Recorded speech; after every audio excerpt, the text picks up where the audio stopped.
Welcome to the Hope and Prosperity Wellness Shelter.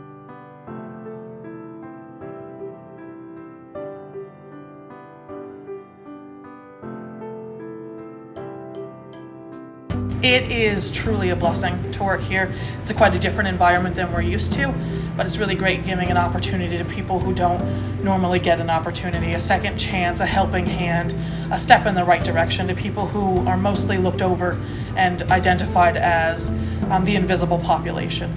It's great to be able to give people who are experiencing homelessness a hand up.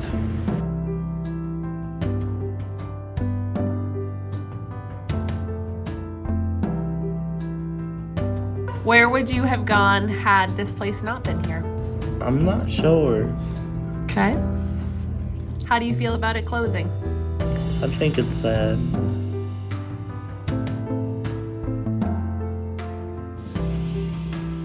Several residents have come and gone, and we actually have a family that will be moving into a new home tomorrow as a result of coming to our shelter and working with us here.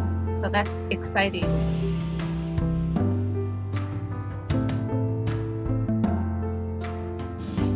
Have met some good people, and they, being able to help them, support them, finding places to live has been great. And working with the team, ACAP team that I've worked with up here, where I'm from Holton, has been exceptionally great, as far as I'm concerned.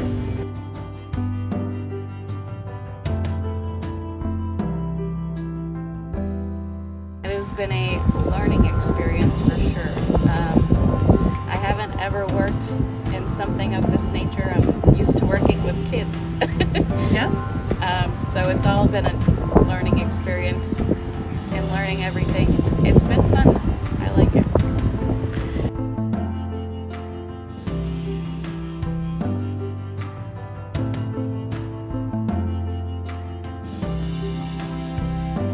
Add one more thank you to everyone who's been involved, sent positive thoughts, given gifts, volunteered your time. Any way that you stepped up to the plate during this time, your actions haven't gone unnoticed.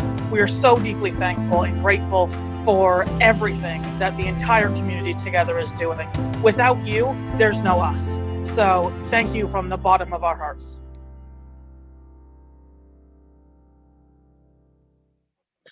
Hi, everybody. My name is Heidi Ratcliffe, and I am a program coordinator at ACAP.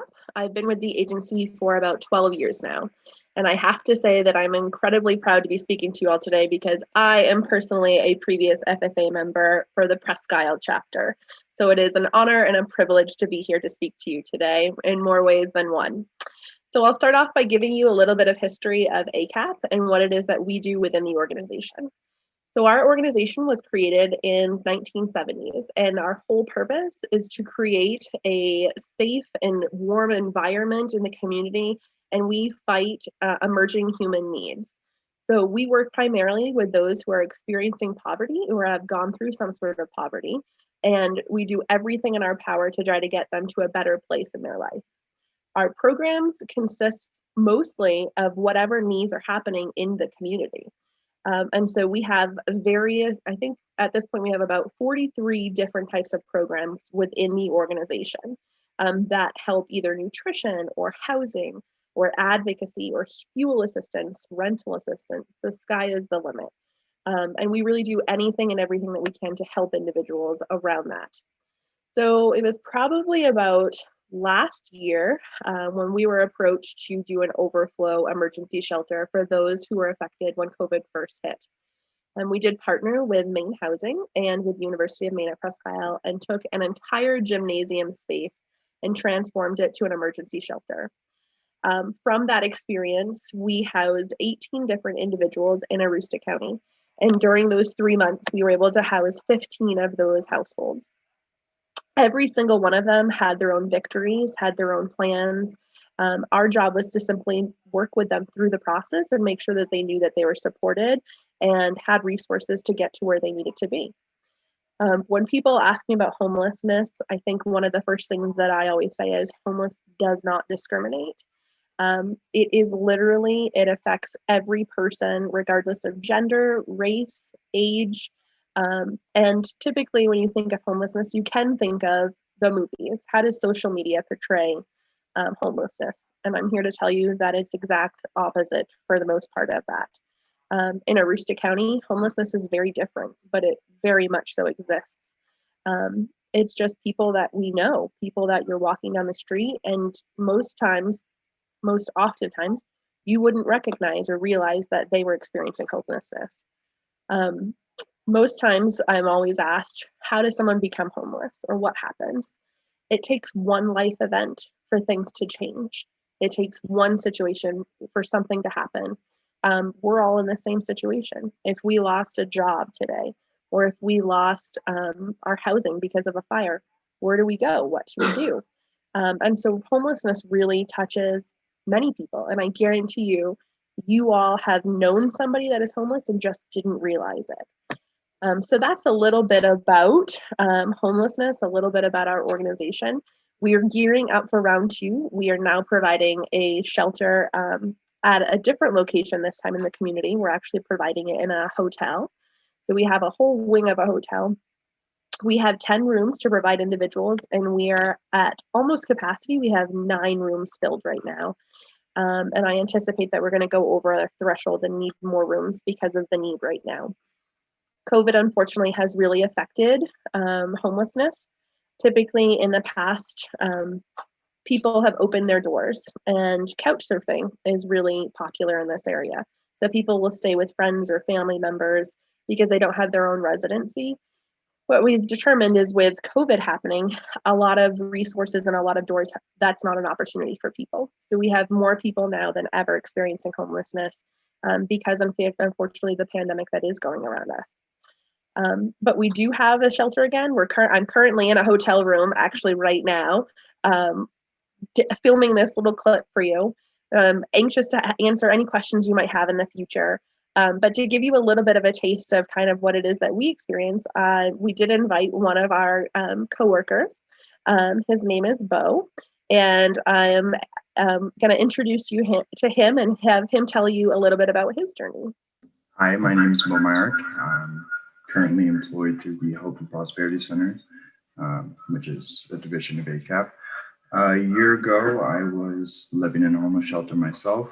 I was struggling with substance abuse, and really I just had no direction or understanding of how to get my feet underneath me so that way I could actually progress in my life. It took months, and then once I really utilized the tools that were at my disposal, which was the coaching unit at ACAP. I had a recovery coach through ACAP. Workforce development. I mean, I really utilized almost every program, I think, under the umbrella of ACAP, and it just helped to give me direction. You know, I knew kind of what needed to be done, but I just didn't have the right direction. Like I couldn't figure it out on my own. And with the assistance of the coaching staff, really, that's what helped me to progress. And then I just kept my feet moving, I haven't stopped. And now I have a life that I can be proud of. And I work for a great company. And yeah, so, you know, from the bottom to the top, and I'm wicked happy with my life now. And so we're going to go ahead and go to Jeannie Fox, who is the coach. Hi, I'm Jeannie Fox. I am the program manager of the coaching team, as well as the director of the Hope and Prosperity Shelter, Hope and Prosperity Center, which is what we have available for people in the community to come in. When COVID is not happening, they can come into ACAP and work with coaches. I have a long history with FFA. I was an FFA student in high school, state officer for a couple of years, and then I went on to become an advisor for 5 or 6 years. I also currently help out at the fair, at the Northern Maine Fair, as a superintendent of the FFA projects. So I bleed blue and gold. So I love FFA. So I'm very happy to be doing this. So coaching, we have 7 coaches in the county right now. And we have some located in southern Aroostook. We have a few that work up in northern Aroostook, and then we have for that work right here in the central area. We have different projects or different programs that coaches can work from. We have A16, which allows the coaches to work with families about energy conservation. Um, it's a wonderful program. It gives us an opportunity to work with anybody in the community that is HEAP certified. So they need to come into ACAP and become certified for fuel assistance, and then coaches can work with them. Another important thing about coaching is we work with families where they are at. We sit down and we talk to them and tell me a little bit about what's going on in your life, and they'll talk to you and they'll tell you, I'm really struggling, I need to find a new job. And then from that, we work with them on where they're at and what they want to achieve. And so that part of coaching would be our whole family coaching.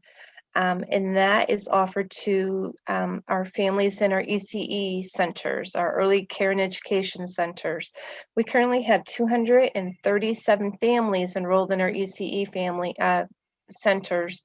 Some are just doing remote learning, some are in the center learning.